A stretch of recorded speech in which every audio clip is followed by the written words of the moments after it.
Lately, there have been new developments. Went up to Chicago, or St. Louis, actually, earlier this year when the Cubs were in town. Wonderful Father's Day gift. My wife got me box seat tickets to see the Cubs and Cardinals. Our daughter still lives in St. Louis, and I'm looking at my watch, as dads do when you're trying to get a kid to, hurry it up. Game's at 7 o'clock. I know what traffic is like around Bush. It's 6:15. We better start moving if we're going to make the game. I said, don't worry, Dad. We've got Uber. You know about Uber? Yeah. You get a little app on your phone, and you punch it in, and then somebody who's one of their drivers will come along, pick you up, and then take you to where you need to go. You pay with a debit card through the app, so you don't have to change money with the driver or anything like that. But think about that. Power goes out. Suddenly, you got no money because the banks can't get online to transfer the funds from your account to the Uber driver. The Uber driver, his phone's not working because the power's out. If the power's out, he runs out of fuel, can't refuel the car. There's so many links in that chain that can be broken by something very simple like, what was that East Coast brownout years ago? It was a squirrel on a transformer. Yeah, squirrel.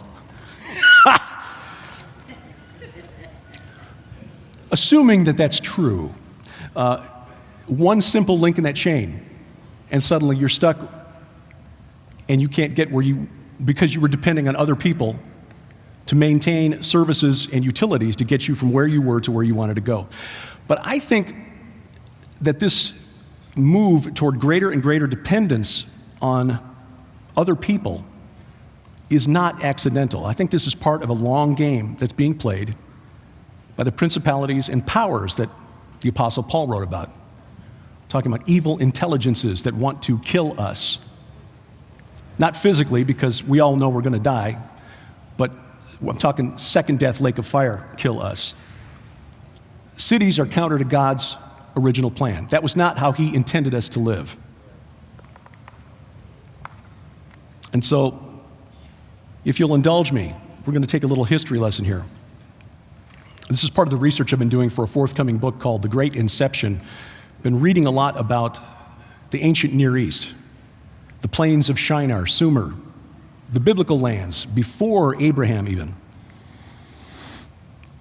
Go back to 6500 BC, and I'm using the timeline, by the way, that the scholars and the archaeologists use.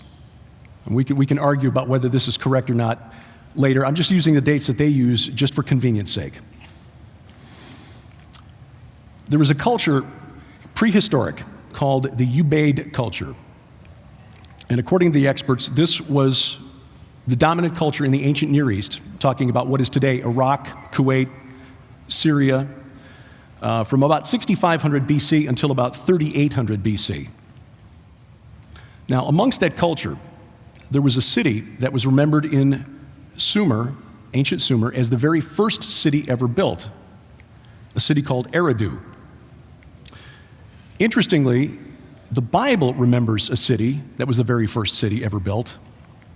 Do you recall who it was built by? Well, Nimrod's a good answer, but not quite correct. It was Cain.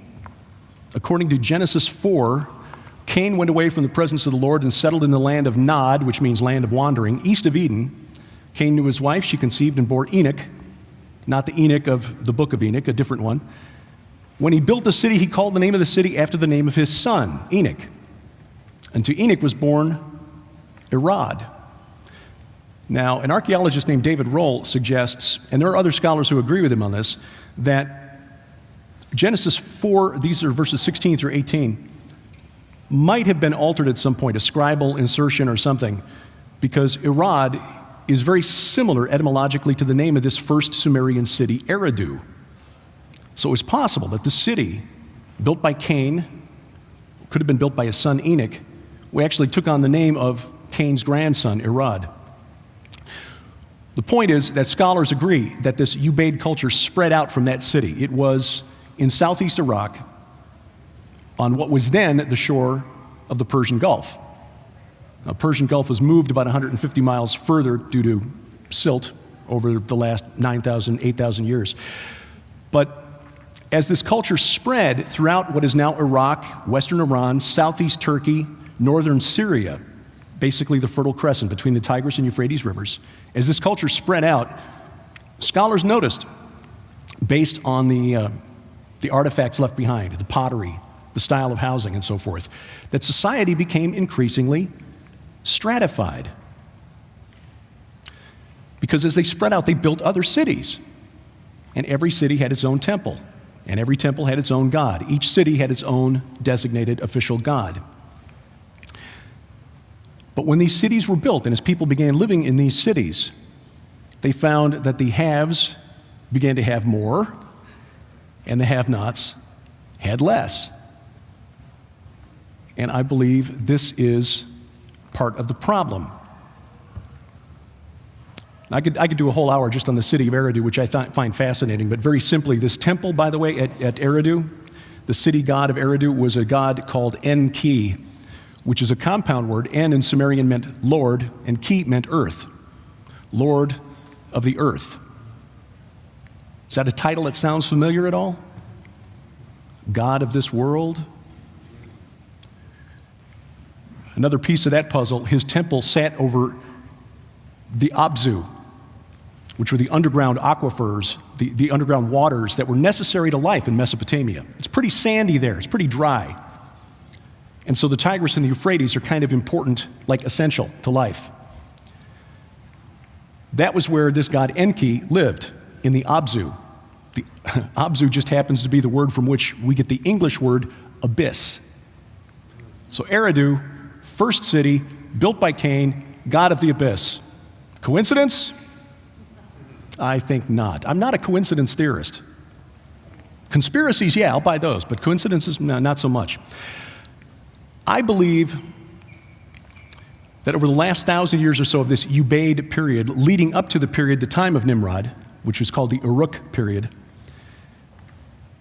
ancient Sumer became more urbanized. Because as they became more urbanized, they developed a stratified culture. There were some people who didn't need to get involved in agriculture, food production. Because let's face it, if you're working all day in subsistence agriculture, trying to produce food for your family, you don't have time to try to rule over other people. You're a little busy. But all of these temples had granaries, and everyone was required to give a portion to the god for their city. And of course, then you needed people to supervise to make sure that everybody was giving their fair share and that it was redistributed to the population. And again, you had a class that came to dominate and another class that became the dependent, the dominated. The rich got richer, the poor got poorer. And then, according to the Sumerian king list, the flood swept over. The Sumerians remember the flood. They've got legends about it. After the flood was something called the Uruk culture. U-R-U-K is the word. That's the name of the city. In the Bible, it's spelled E-R-E-C-H, Erech. That city made such an impact on world history that we still call that land by that name today, except we say it Iraq. That was the land of Nimrod. Nimrod's kingdom began at Uruk. And there is an event that they called the Uruk expansion, where this ancient city in Sumer went out and essentially conquered lands as far away as what is today's southern Turkey. Now, Uruk is, again, southeastern Iraq, not far from where Kuwait is today.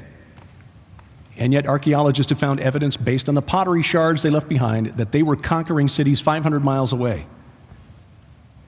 And back in the day, they didn't have Humvees to move troops. They had to walk. Moving that there was about a 45-day walk to get that far. This is where things moved up another level. It wasn't just you had the local priests ruling it over everybody else. You had one ruler who wanted to make his city the dominant city over the entire world. You went from having a stratified social structure, haves, have-nots, to emperor over the haves and have-nots, and that was Nimrod, the builder of the Tower of Babel, which, by the way, in the forthcoming book, I'll explain why I believe that it was at Eridu, not at Babylon.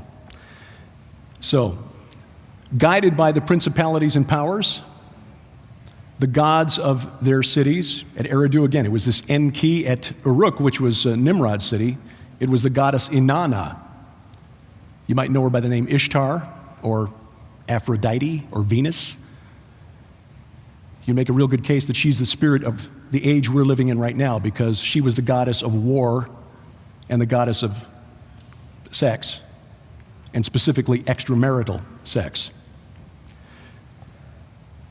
So we see this pattern in the ancient world, but we've seen the same pattern repeated here in the United States over the last 250 years, and specifically really over the last 150.